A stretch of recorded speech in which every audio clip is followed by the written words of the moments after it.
Suomen kansa ensin rekisteröidyn puolueen Oma kylän striimillä ilakoitiin lauantai-iltana, kun kanava oli viimein saanut superchatti-oikeudet. Rahaa kertyi lähetyksen aikana kokonaiset 12 euroa, joista lakisääteisten pidätysten jälkeen jää käteen noin 8 euroa. Sillä saa jo 5 litraa bensaa tai pari mukillista kahvia jollain valtatien huoltamolla. Suurta huolta herättävät myös tihutyön kohteeksi joutuneet Omakylän vaalimainokset. Tähän asti olemme kuulleet, miten suuri merkitys Omakylän nettilähetyksillä on äänestävälle yleisölle. Nyt pahvimainokset keräävät äänestäjät katujen varsille ihastelemaan Omakylän ehdokkaiden tyhjän puhuvia ilmeitä.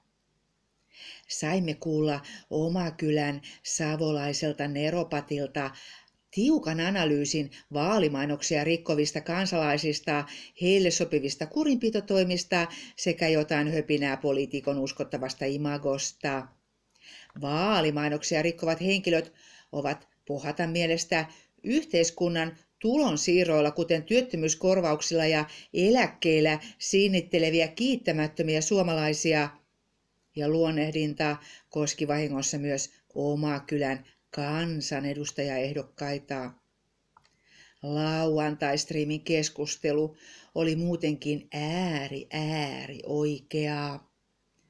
Hämeen Rautanyrkin mielestä kaikki ulkomaalaisista miehistä, ehkä myös puoliksi vierasmaalaisesta puoluejohtajasta kiinnostuneet suomalaiset naiset ovat mielenvikaisia.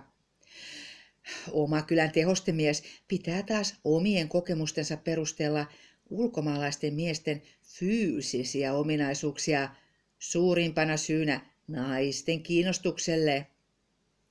Puoluejohtajalla on silmää varttuneelle naiskauneudelle ja Omakylän mummua saa taas käydä katsomassa sunnuntaina markkinoilla, vaikka tämä joutuikin nyt antamaan tilaa sohvalla puoluejohtajan ykköshoitajalle.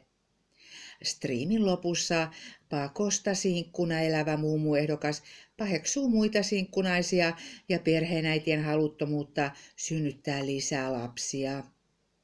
Mummun näkemykset tulevaisuudesta ovat synkkiä ja vaatimukset yhteiskunnan muutoksesta ehdottomia.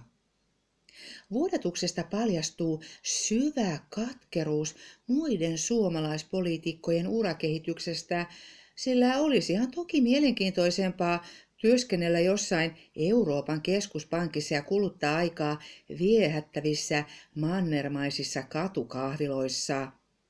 Nyt joutuu ilman palkkaa kuljettelemaan puoluejohtajaa vaalipiirin valtateillä ja esiintymään Omakylän tröllinä. Tröllin lauantai-illan vaalityö sai jatkoa, kun striimailtiin Klaukkalan markkinoilla ja käytiin poliittisen pannun kanssa syvähaastattelemassa väistyvää maanpetturia. Puoluejohtaja keskittyi sillä aikaa Omakylässä omahoidoista nauttimiseen. Markkinoilla mädättäjien vastakysymyksiin Omakylän trölli tykitti tutut fraasit, eli Sveitsin malli, suora demokratia, sananvapaus sekä eläkeindeksin korotus. Tässä liikuttiin trollin omassa kokemusmaailmassa, koska vaalityöstä erääntyneet laskut ovat pian perinnässä. Seuraavaksi joudumme Ylen pakkoveron velvoittamina kuuntelemaan SKRP:n puheenjohtajan selostusta Omakylän laittomasta vallankumouksesta pienpuolueiden vaalitentissä ensi tiistaina.